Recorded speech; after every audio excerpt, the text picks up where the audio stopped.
पीहू पीहू कही को जगावे हो रामा।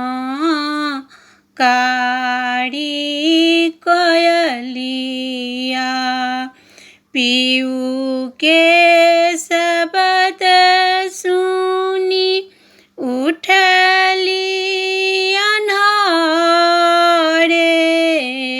पीहू के शब्द सुनी उठली अन्हारे। पिया नहीं भवन पधारे हो रामा। चैत महीना पिया नहीं भवन पधारे हो रामा। चैत महीना अमुआ महुआ मंजरी रसी गम के। अमुआ महुआ मंजरी रसी गम के।